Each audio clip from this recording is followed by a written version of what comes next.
کچھ ٹوٹے پھوٹے جملے عرض کرنا چاہوں گا نوید صاحب کی کتاب کے حوالے سے۔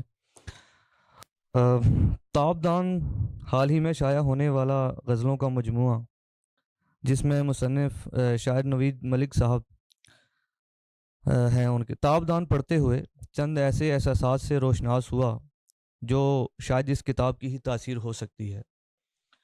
تابدان کا مطالعہ کرتے ہوئے غزل کے ایک نئے پن کا احساس ہوتا ہے، اور اس کے ساتھ ساتھ ماضی کی روایات سے جڑت بھی نظر آتی ہے۔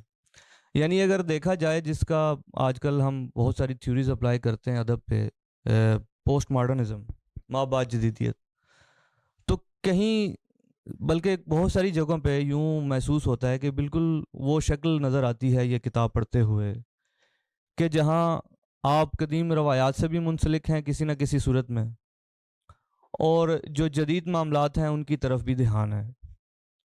کوئی بھی جو ادیب ہے یا شاعر ہے وہ اپنے زمانے سے ہٹ کے تو نہیں لکھ سکتا، ظاہر سی بات ہے، لیکن نوید صاحب کی کتاب کی بات کروں ان کی غزلوں کے اشعار کے حوالے سے، تو بہت ساری جگہوں پہ یوں دکھائی دیتا ہے کہ وہ صرف ان ثقافت کے خارجی پہلوؤں سے واقف نہیں ہے، بلکہ داخلی پہلوؤں کو بھی ملحوظ خاطر رکھتے ہیں۔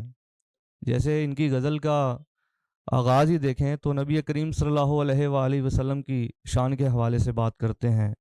اس کے علاوہ اور بھی بعض مقامات پہ ان کے ہاں مذہبی جو معاملات ہیں، جذبات، ان کی عکاسی بھی ملتی ہے۔ تو نہ صرف وہ دور حاضر کے معاملات کو، بلکہ یہ جو مذہبی یا عقائد کے معاملات ہیں وہ بھی ان کے ہاں دکھائی دیتے ہیں۔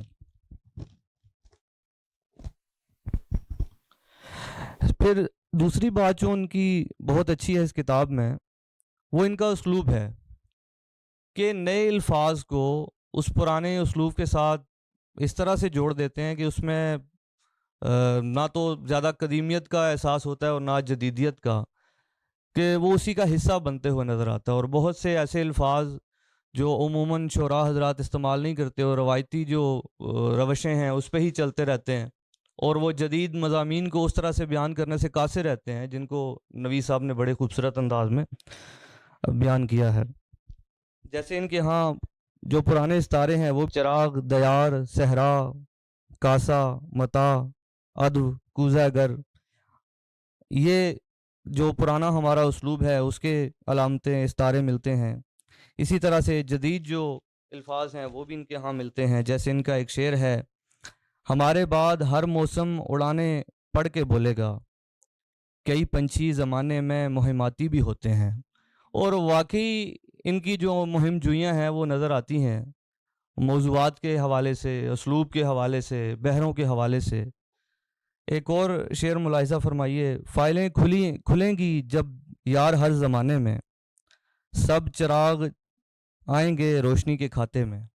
اب یہ فائلوں کا جو لفظ ہے یا استعارہ ہے، علامت ہے، یہ عموماً اس طرح کے الفاظ ہمیں دیکھنے میں بہت کم ملتے ہیں، وہی روایتی جو ہمارے استعارے ہیں اس سے۔ اور ایک جو سب سے اہم چیز ہے، کیونکہ ادب جو ہے وہ وقت کے تقاضوں کے ساتھ ساتھ اس کو تھوڑا سا تبدیل ہونا پڑتا ہے، وہ کوئی جامد چیز نہیں ہے۔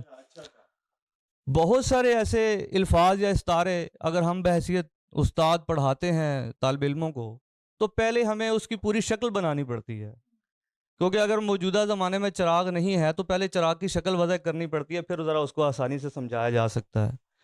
تو وقت کا یہ تقاضا بھی ہے کہ ہم نئے استعارات، نئی علامتوں کو اس طرح سے برتیں کہ زیادہ اسلوب میں کوئی چھیڑ چھاڑ بھی محسوس نہ ہو، اور اپنے جو عہد کے لوگ ہیں یا آنے والے وقت کے جو لوگ ہیں وہ آسانی سے اس کو سمجھ سکیں۔ وہ جو مشکل پسندی ہے تو اس کا نقصان یہی ہوتا ہے کہ آخرکار وہ ادب کسی قابل نہیں رہتا۔ ثقافتی عناصر کی پہلے بھی میں نے بات کی، وہ ان کے ہاں دکھائی دیتے ہیں۔ پھر دور حاضر کے حوالے سے بہت سارے ایسے مسائل، جیسے جدیدیت کا ایک یہ بھی معاملہ ہے، فرد کی تنہائی، کہ وہ بہت سارے لوگوں سے جڑا ہونے کے باوجود بھی شخصی طور پہ تنہا ہے، ذاتی طور پہ تنہا ہے، کہ آپ کے بہت سارے ایسے واسطے تعلق تو موجود ہیں لیکن آپ کے جو داخلی معاملات ہیں وہ کچھ اور ہیں۔ تو اس طرح کی چیزیں وہ بھی ان کے ہاں دکھائی دیتی ہیں۔ ایک ایسا شخص کہ جو مصروف ہوتے ہوئے بھی، بہت سارے لوگوں کے ہجوم میں ہوتے ہوئے بھی خود کو تنہا محسوس کرتا ہے۔ تو یہ جو معاملات ہیں وہ بھی ان کی شاعری میں دکھائی دیتے ہیں. باقی بس میں کیا گزارش کروں، اس میں زیادہ وقت نہیں لوں گا. ایک اچھا اضافہ ہے، ایک اچھا ایڈیشن ہے کہ ہم ایک تو غزل گو شعراء ہمارے ہاں باوزن بہت کم ہیں. زیادہ تر نثری شاعری کے معاملات جو ہیں وہ آئے ہوئے ہیں، اور اس میں اور زیادہ تر وہ نثری جو شعراء ہیں ہمارے ہاں زیادہ ہیں، تو اس سے بہتر تو میں نثری مطلب کہتا ہے بندہ پڑھ لے. تو غزل کے اندر اس طرح کی چیزیں لے کے آنا اور جرت کرنا، تو یہ واقعی لائق تحسین ہے. بہت شکریہ.